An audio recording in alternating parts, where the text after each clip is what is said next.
Assalamualaikum warahmatullahi wabarakatuh. Alhamdulillahirabbil alamin. Allahumma shalli ala sayyidina Muhammad wa ala alihi wasallam. Alhamdulillah, segala puji dan syukur kepada Allah Subhanahu wa taala kerana dengan rahmat dan nikmat-Nya Allah berikan nikmat sihat kepada kita, nikmat iman dan Islam yang mudah-mudahan dengan itu kita dapat menjadi hamba Allah yang selalu mendekatkan diri kepada Allah Subhanahu wa taala. Kemudian salawat dan salam kepada Rasulullah SAW, selaku keluarga dan para sahabatnya, Rasul, suri tauladan kita, contoh terbaik ikutan dalam kehidupan kita untuk keselamatan di dunia dan juga di akhirat. Amin. Apa kabarnya semua jemaah podcast Masjid Oman yang hari ini melihat acara kita? Semoga semua dalam keadaan sehat walafiat dan selalu dalam rahmat Allah Subhanahu wa taala. Amin. Hari ini kita akan berbincang-bincang tentang seputar dunia Islam. Dan hari ini merupakan hari Kamis, bertepatan dengan tanggal 29 Mei tahun 2025 Miladiyah yang juga bersamaan dengan tanggal 2 Zulhijjah tahun 1446 Hijriah. Waktu yang begitu cepat berganti dari hari ke hari, bulan ke bulan dan tahun ke tahun. Dan hari ini bincang kita fokuskan kepada saudara kita di Palestina. Tentunya kita tahu bahwa saudara kita di Gaza, Palestina sedang menghadapi satu musibah yang luar biasa, beban hidup yang luar biasa, bagaimana mereka menanggung kondisi perang yang begitu hebatnya, invasi dari orang-orang yang tidak bertanggung jawab.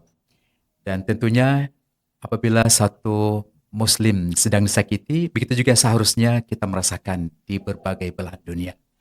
Dan hari ini istimewa, telah hadir bersama kita dua narasumber yang cukup memberikan satu informasi kepada kita bersama tentang Palestina terkini. Yang pertama yaitu Bapak Insinyur Edi Wahyudi. Assalamualaikum Bapak. Waalaikumsalam warahmatullahi wabarakatuh. Apa kabarnya Pak, sehat ya? Alhamdulillah bikhair.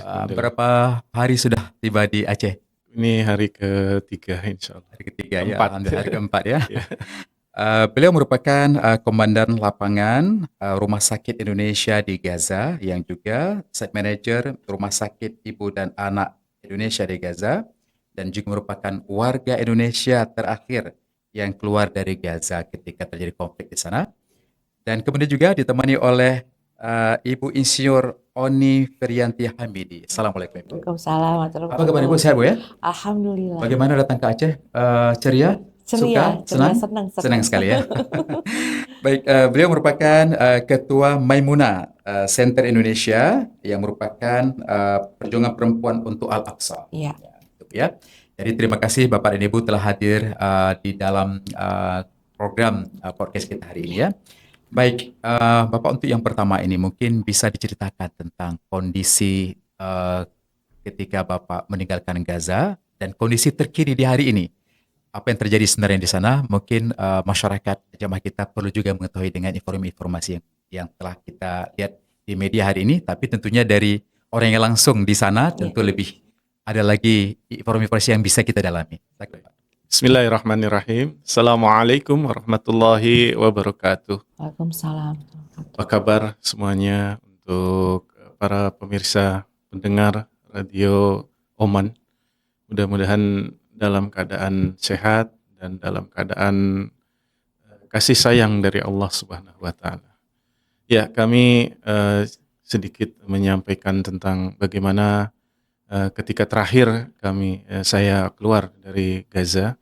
Jadi sebenarnya saya sudah cukup lama di Gaza, sejak tahun 2011 saya masuk di Gaza dan selama 15 tahun saya ditugaskan untuk mengawal pembangunan Rumah Sakit Indonesia di jalur Gaza, yang mana Rumah Sakit Indonesia ini diinisiasi oleh sebuah lembaga kemanusiaan, yaitu Lembaga Medical Emergency Rescue Committee atau MERSI. Dan saat ini saya ditugaskan di tempat yang berbeda, yaitu sama jenisnya pembangunannya, yaitu rumah sakit kedua yang akan dibangun, yaitu Rumah Sakit Ibu dan Anak Indonesia, yang mana Rumah Sakit Ibu dan Anak ini diinisiasi oleh Maimunah Center.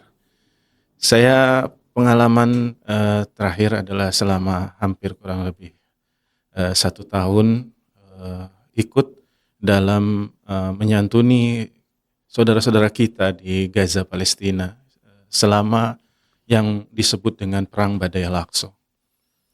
Kondisi saat itu memang sangat mencekam karena selama hari-hari saya berada di sana, boleh dibilang tidak pernah tidur dengan nyenyak. Tidur dalam keadaan kondisi perang.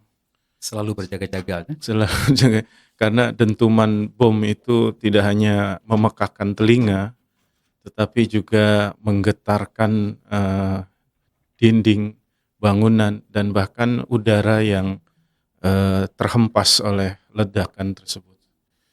Dan selama berada di sana juga kami mengalami bagaimana blokade makanan tidak boleh masuk.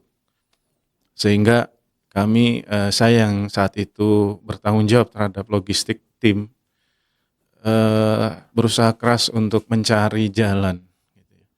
Sampai karena kita tim waktu itu yang ada adalah orang-orang Indonesia yang masuk. Jadi kami berusaha untuk mencari sisa-sisa beras. Jadi karena toko-toko itu kan sudah kosong ya, Kosong.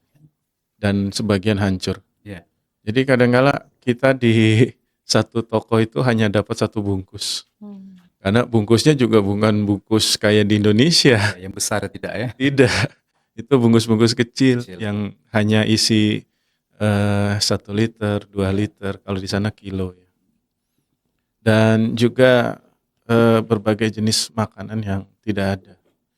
Karena harga telur mencapai 1 butirnya itu Rp75.000. Masya Allah. Ya, itu pun goib. Ya. Artinya kadang ada, kadang nggak ada gitu. Ya. Jadi memang saat itu kita tidak hanya disibukkan dengan bagaimana korban-korban berjatuhan dari saudara-saudara kita yang 70% dari mereka adalah wanita dan anak-anak, antara 60 sampai 70%, dan juga orang-orang lanjut usia. Kita disibukkan dengan berbagai kekejaman yang terjadi, sampai kebiadaban mereka itu sudah di luar ambang batas kemanusiaan. Ada seorang tua lanjut usia yang dia sudah tidak mau evakuasi. Ya udah dia pasrah aja di satu daerah namanya Sejaiyah. Seorang nenek ya, dengan pasrahnya, dan benar adanya tiba-tiba disergap oleh pasukan-pasukan penjajah yang ada di sana. Dan Masya Allah ya, si nenek itu dijadikan umpan untuk makanan anjing yang mereka bawa. Ya Allah. Dan itu dilakukan dalam keadaan hidup. Luar biasa kejam sekali. Iya, sudah di luar nalar kemanusiaan. Dan si nenek itu meninggal dalam keadaan dicabik-cabik oleh anjing yang memang dikondisikan supaya lapar. Karena mereka, pasukan mereka ada yang membawa anjing-anjing penyergap Ya. yang cukup besar, anjing herder yang ukurannya cukup besar. Bahkan ada juga yang mereka itu tidak hanya dibunuh tapi juga disiksa kejiwaannya. Sebagai contoh misalkan ada seorang anak yang harus melihat ibunya itu ditelentangkan di jalan hidup-hidup, kemudian dilindas dengan tank-tank baja mereka. Atau bahkan sebaliknya, ada orang tua yang harus menahan getir pahitnya melihat anaknya dilindas hidup-hidup oleh tank-tank baja mereka. Jadi sekali lagi mereka sudah benar-benar di luar ambang batas kemanusiaan. Jadi kalau dikatakan bahwa peperangan yang terjadi saat ini adalah sudah memahaminya itu tidak perlu dari sisi agama sebenarnya. cukup sebagai manusia saja, Sisi kemanusiaan. cukup sebagai manusia saja itu seharusnya ada rasa peduli.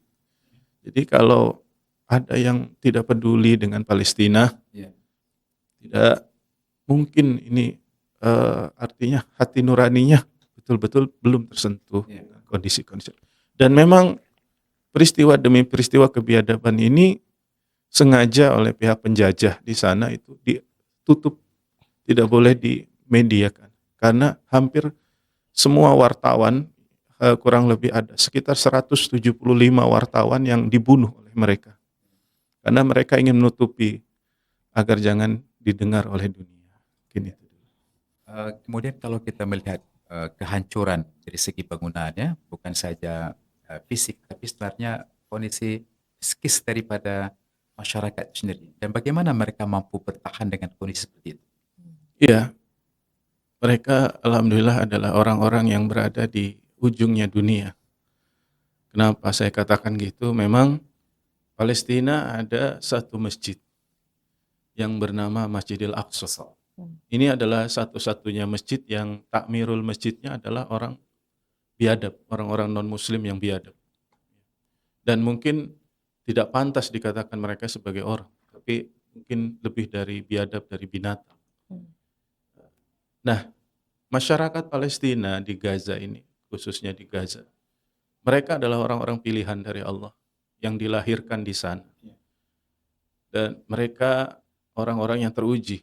Dan kami yakin apa yang mereka alami itu Allah sudah menakar.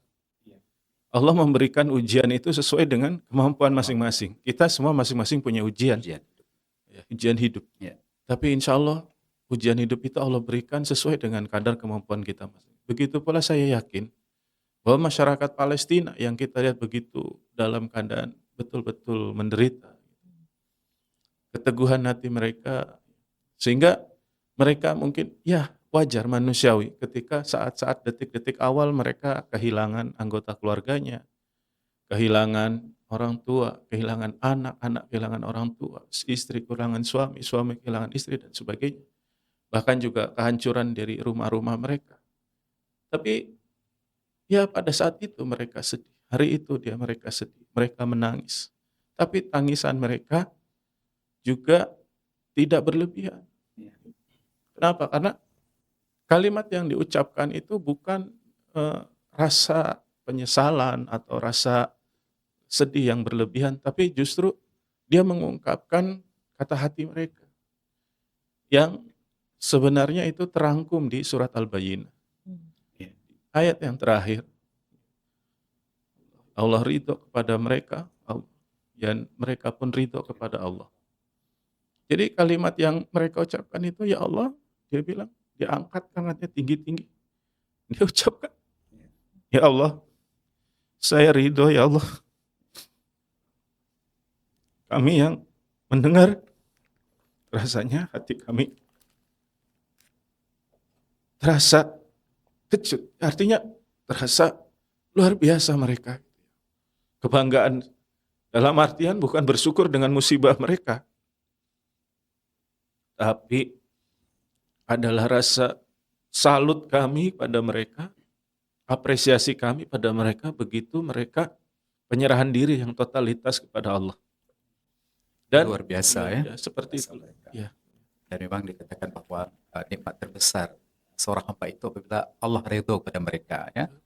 Baik pemirsa jamaah sekalian, kalau kita melihat dan mendengar dari cerita yang disampaikan oleh Bapak Edi tadi memang luar biasa ya. Mungkin cerita ini tidak dapat kita lihat di media sosial hari ini, tapi hari ini terungkap bagaimana dahsyatnya perjuangan dan musibah ujian yang dialami oleh saudara kita di Palestina. Kembali tadi dikatakan bahwa ramai wanita dan juga anak-anak yang menjadi korbannya. Di sini telah hadir juga Ibu Oni. Bu Oni ini Maimunah Bu Center Indonesia Bu ya. Mungkin kita ambil sedikit sejarah pendirian Maimunah Center ini Bu, diambil dari nama seorang sahabat Rasulullah SAW ya. Boleh Bu dijelaskan Bu dan apa peranannya untuk dalam kondisi di Palestina hari ini?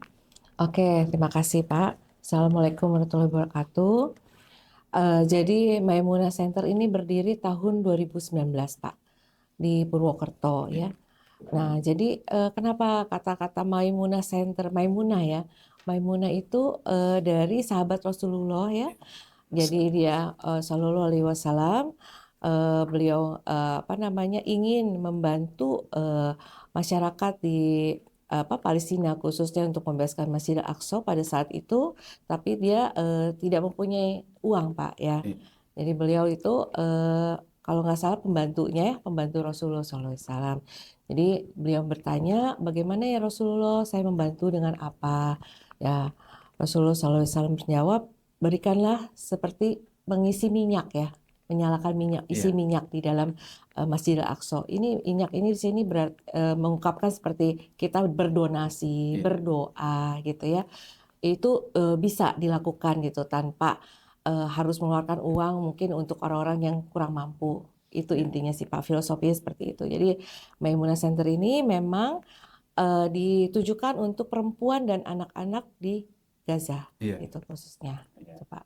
Dan kita sedang mensosialisasikan bahwa kita sedang ingin segera terwujud, insya Allah ya, mudah-mudahan Pak, membangun rumah sakit ibu dan anak di Gaza, karena memang branding kita ialah ibu dan anak. Dan alhamdulillah kita sudah ada dari tim site manager kita waktu itu sudah pengalaman untuk membangun rumah sakit. Iya. Oleh karena itu kita ingin membangun khusus untuk perempuan dan anak-anak di Gaza khususnya ya, itu untuk apa namanya, karena korbannya itu 70% anak-anak dan wanita, Wanita. itu Pak.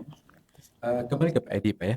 Boleh ceritakan sedikit bagaimana kondisi rumah sakit ya, kondisi penanganan kesehatan di sana ya. Dan kita tahu juga rumah sakit juga di antara tempat yang mendapat serangan yang dahsyat ya. Bagaimana juga dengan kondisi rumah sakit Indonesia sebelum ini dan dengan rencana yang baru ini? Iya, jadi kami mengawali masuk ke jalur Gaza ketika perang besar Badai Al-Aqsa ini, itu melalui Gaza Selatan di Rafah tentunya waktu itu. Rafah waktu itu waktu kami masuk masih agak sedikit kondusif dan masih banyak ibu-ibu yang lahir di rumah sakit. Dan itu pun sudah diwarnai dengan berbagai jadi Allah membuka kemahabesarannya, memperlihatkan kekuasaannya. Sampai yang biasanya ibu-ibu di tempat itu hanya lahir kurang lebih 100-200, itu melonjak sampai 1000. Masya Allah. Ya ini di luar nalar, di luar akal kita. Bagaimana kalau dikatakan ada juga sih orang-orang yang berkomentar, itu karena mereka nggak kemana-mana jadi anaknya banyak. Enggak juga. Karena perang itu memisahkan antara laki-laki dan perempuan, wanita. Dan kondisi-kondisi ini banyak diwarnai dengan anak-anak kembar. Bahkan satu ibu ada yang bisa 5 bayi kembar ya. Dan dilahirkan dalam keadaan sehat. Kemudian ada yang 2, rata-rata kembar. Dan qadarullahnya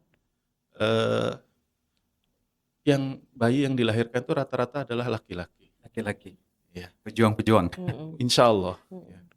Inilah maha besar Allah. Jadi kalau diperbandingkan, kalau tahun 2014 pernah terjadi perang besar, itu selama kurang lebih 52 hari, itu perbandingan antara yang meninggal dengan yang lahirkan itu 1:3. Jadi lebih banyak yang lahir. Yang lahir ya. Kalau di perang besar ini lebih lagi, diperkirakan mencapai 1:5, bahkan mungkin 1:7. Kekuasaan Allah Kekuasaan Allah. dinampakkan ya Iya, di Palestina, di Gaza ya. Dan ini bukan berarti orang-orang penjajah itu tidak tahu. Mereka tahu. Dan mereka berusaha semaksimal mungkin menekan angka kelahiran, menekan calon-calon pejuang yang akan membebaskan Al-Aqsa, yang akan mempertahankan negeri mereka. Sehingga saat itu di Rafah akhirnya diserbu. Dan hampir sebagian besar rumah sakit di Gaza Selatan itu lumpuh dihancurkan, dilumpuhkan. Termasuk rumah sakit anak yang Najer itu juga dilumpuhkan. Kemudian menginjak di Gaza Utara. Di Gaza Utara beberapa rumah sakit juga dihancurkan. Untuk rumah sakit Indonesia ini rumah sakit Indonesia yang dihancurkan awal itu adalah generator. Karena memang sejak awal kami memahami, sehingga waktu awal perencanaan Rumah Sakit Indonesia, kami bersama tim divisi konstruksi lainnya itu sudah memprediksi Ya. bahwa sasaran awal adalah generator. Maka kami menempatkan generator itu justru jauh dari rumah sakit. Ya. Itu salah satu trik kami. Ya. Jadi begitu generator dihancurkan, tidak side efeknya tidak secara langsung ke bangunan rumah sakit. Tapi kalau generatornya itu ditempatkan di dalam rumah sakit, ya itu resikonya adalah ya bangunannya ikut dihancurkan. Itu salah satu strategi kami. Jadi kami berpikir keras dalam membangun itu, bukan hanya membangun fisik secara normal, tapi adalah yang kami perhitungkan adalah membangun fisik secara abnormal, ya, dalam kondisi yang tidak normal. Ya. Kemudian kalau melihat dengan kondisi peperangan yang masih terus berlanjut, kemungkinan untuk membangun rumah sakit yang berikutnya ini ya, dengan sumber dananya ya, kemudian pekerja yang membangun juga SDM-nya, dan juga dari material ini, Pak. Ini bagaimana kemungkinan yang bila bisa diberikan kondisi yang terkini? Ya, sekali lagi ketika kita memasuki daerah di mana di sana terjadi bencana alam, kita memasuki daerah di mana di situ terjadi peperangan yang besar yang mengakibatkan berbagai keruntuhan atau kerusakan, kita nggak bisa menggunakan logika. Ini yang kami alami pada awal pembangunan Rumah Sakit Indonesia. Saya ketika diamanahkan untuk mengawal pembangunan ini pun berpikir normal seperti itu. Bagaimana saya membangun di daerah yang tidak ada batu. Karena di Gaza itu tidak ada batu. Batu ya? Tidak ada batu, pasir.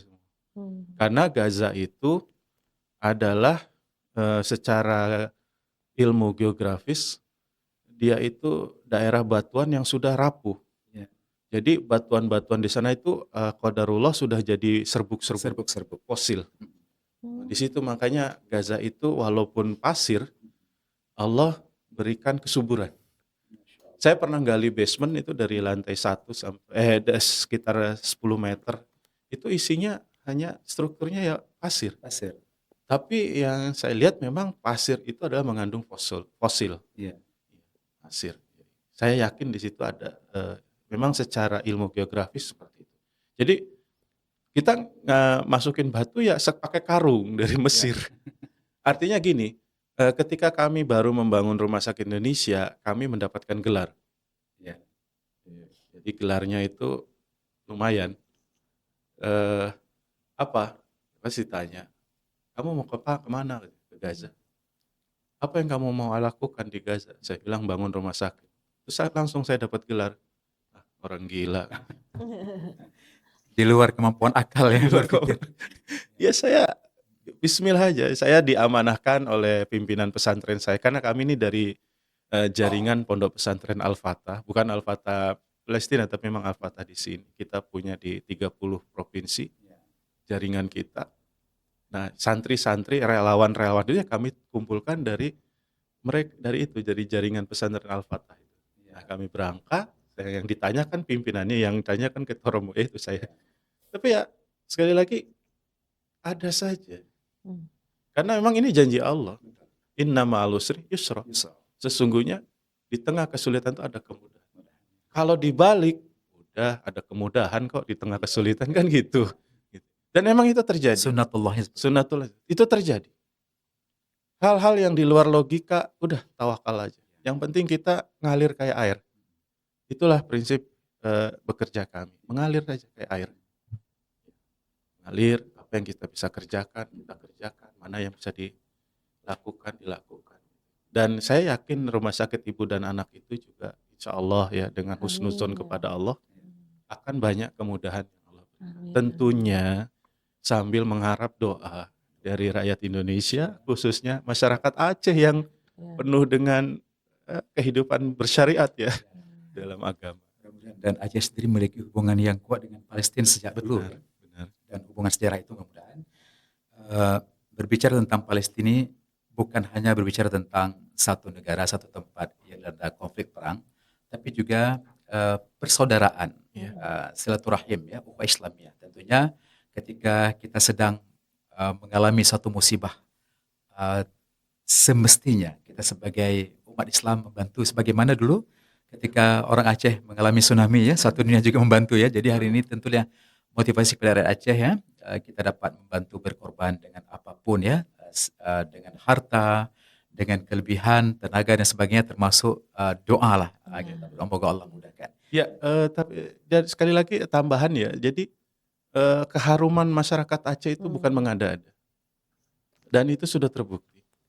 Mereka berpartisipasi dalam Rumah Sakit Indonesia sehingga dengan partisipasi masyarakat Aceh itu kita bisa membangun 2 ruangan besar dengan lengkap dengan peralatannya di dalam. Jadi tidak hanya ruangannya tapi juga peralatan di dalam. Sehingga kami memberikan apresiasi kepada masyarakat Aceh.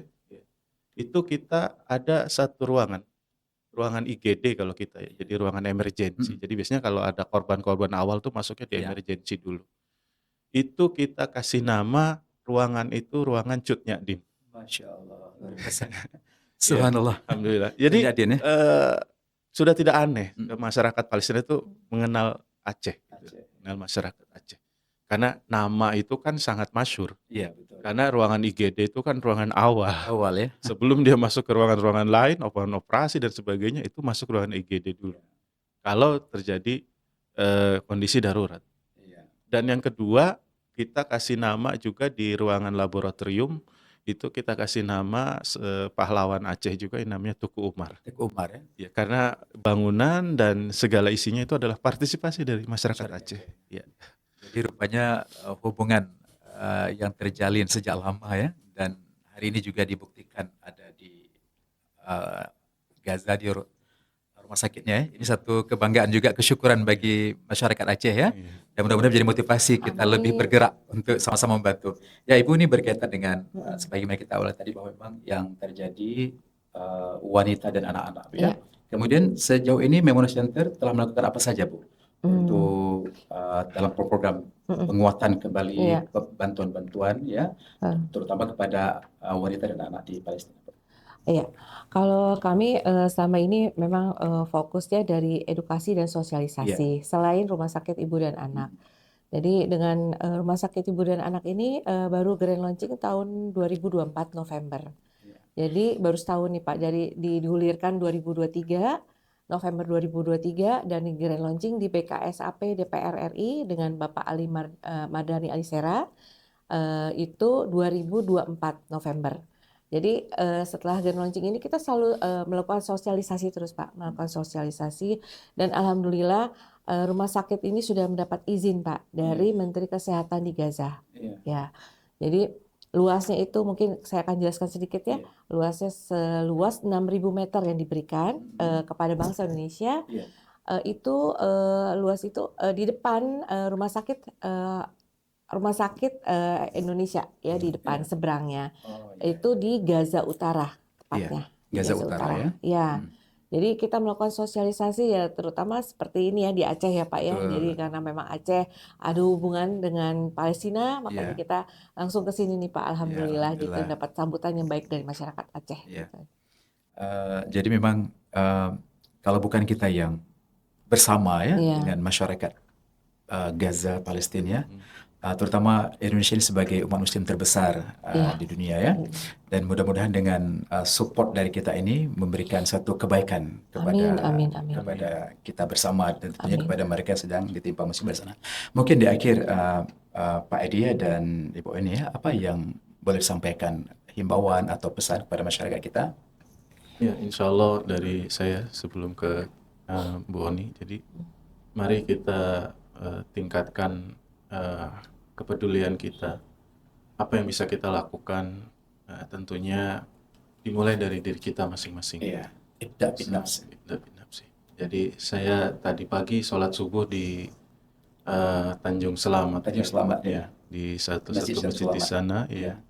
Imamnya itu membaca surat Ali Imran. Ali Imran 103. Ini yang saya tersentuh karena mungkin dari sinilah insya Allah kita bisa lakukan bangsa dan rakyat Indonesia, khususnya muslimin, menghadapi situasi saat ini yang penuh dengan gejolak, konflik, dan tanda-tanda kiamat yang sudah bermunculan Kita telah berada di akhir zaman ya. di zaman itu. Yang salah satu kutipan yang saya terngiang tadi adalah auzubillahi minasyaitonirrajim wa'tasimu bihablillahi jami'an wa la tafarraqu. Artinya Allah mengingatkan di situ bahwa udah kamu lihat itu terjemah bebasnya ya. Jadi sudah kalian itu menjadi ya memegang teguh itu tali Allah. Iya. Jadi menghadapi situasi yang sangat dahsyat seperti ini, tidak ada kata lain kita memegang tali Allah. Apa sih tali Allah itu? Tali Allah adalah Al-Quran dan As-Sunnah. Ya. Seperti halnya masyarakat Gaza yang selalu memegang teguh Al-Quran di dalam dada mereka. Bahkan di tengah darah mereka. Mungkin aliran darah mereka itu aliran Quran. Ya. Nafas mereka adalah nafas Al-Quran. Aliran darah mereka adalah Al-Quran. Dan ini mungkin menjadi pelajaran buat kita yang khususnya ya kita semua ini adalah mari kita wa'tasimu bihablillah. Dengan apa? Berjamaah. Jami'an itu artinya berjamaah. Hidup saling satu padu ya, saling tolong menolong dalam keadaan karena Allah, saling bantu membantu karena Allah. Hidup secara berjamaah gitu ya. Tidak bisa dilakukan nafsi Sendiri-sendiri. Wala tafarraqu, jangan kalian berpecah belah. Jangan kalian saling dengki, hasad, ya, saling membaca, saling mengungkap kelemahan pihak lain, membuka aib, kemudian ingin menang sendiri. Tidak ada. Kalau kita mau jadi Superman itu hanya ada di film. Nggak ada di dunia itu mau jadi Superman sama satu-satunya orang yang berkontribusi dengan Palestina. Tidak ada. Semua harus dilakukan dengan berjamaah. Omong kosong, nonsen. Melakukan dengan hanya sendirian. Dan terakhir adalah wala tamutunna illa wa antum muslim. Jadi cukup. Kamu itu nanti meninggal itu ya udah nggak usah neko-neko gitu, nggak usah macem-macem. Ya apa? Cukup menjadi muslim gitu ya. Menjadi orang yang berserah diri kepada Allah, itu saja pesan. Mungkin Ibu bisa ditambahkan? Saya punya moto Pak, 2D 1S. Iya, 2D 1S. Jadi yang pertama tuh doa, Pak. Doa, ya. Doakanlah mereka gitu ya. Semoga ini selesai segera gitu ya. Yang kedua donasi, Pak. Donasi ya. Mungkin untuk rumah sakit ibu dan anak ya sekecil apapun mungkin insya Allah akan dicatat Allah ya insya Allah. Yang kedua share, Pak. Jadi kita ini punya Instagram dan Facebook namanya Maimunah Center Indonesia. Maimunah Center Indonesia ya, nanti bisa diikuti ya oleh jemaah kita, pemirsa kita. Iya, insya Allah ya. Jadi di situ kita update mengenai berita-berita mengenai di Gaza, khususnya perempuan dan anak-anak. Karena kita brandnya perempuan dan anak-anak sekali lagi. Jadi mari ibu-ibu nih, bapak ya kan kehebatan ibu-ibu ya. Mak-mak ini ya. Mak-mak. Jadi ya kita share follow IG kita Maimunah Center Indonesia. Di sana kita ada update segalanya mengenai perempuan dan anak yang berada di sana di Gaza khususnya ya. Situasinya seperti apa kita akan update insya Allah gitu ya. Jadi itu sih Pak, saya doa, donasi dan share. Iya, baik Bapak Edi dan juga Ibu Oni ya. Terima kasih di atas kebersamaannya dalam bincang-bincang kita hari ini seputar dunia Islam, khususnya berkaitan dengan saudara kita di Gaza, Palestina. Tentunya banyak hal yang telah diuraikan tadi, dan tentunya dari cerita ini bukan peristiwa yang terjadi di Gaza itu, sebenarnya ujian itu bukan saja kepada mereka, tapi juga kepada kita. Ada iktibar yang patut kita ambil, hikmah yang kita ambil ya. Dan bagaimana ketahanan, kehebatan jiwa mereka ya, kekuatan hubungan mereka dengan Allah, dan itu menjadi motivasi kita juga di Indonesia, khususnya kami di Aceh ini, bahwasanya memang tidak ada jalan lain untuk kita berada kuat di akhir zaman dengan segala fitnah-fitnah yang hebat ini, melainkan untuk kita menguatkan hubungan dengan Allah SWT. Dan tentunya tidak ada jalan lain juga kita tingkatkan iman dan takwa, karena hanya orang bertakwa saja Iya. yang Allah jamin dibantu, dibela Allah Subhanahu Wa Amin. Taala. Dan insya Allah negara kita juga dapat menjadi lebih baik dengan kita memperbaiki diri kita, keluarga, masyarakat dengan iman dan takwa. Sekali lagi terima kasih Amin. Terima kasih banyak. Bapak Insinyur Edi Wahyudi dan juga Ibu Insinyur Oni Ferianti Hamidi yang telah hadir di sini. Semoga banyak hal yang menarik ya, berkesan di Amin. Aceh dan Amin. bisa diceritakan kepada masyarakat Indonesia Insya lainnya. Allah. Dan kami mohon maaf di atas segala kealfaan ataupun kekurangan selama berada di Aceh ini. Dan pemirsa jamaah sekalian, demikianlah bincang-bincang kita di seputar dunia Islam hari ini berkaitan dengan saudara kita di Gaza, Palestina. Semoga ini menjadi satu pembelajaran, iktibar, dan motivasi bagi kita bersama untuk kita bangkit bersama ke arah yang lebih baik ke depan. Amin. Apa waktu saya? Wabillahi wallahu alam. Assalamualaikum warahmatullahi taala wabarakatuh. Waalaikumsalam. Alhamdulillah.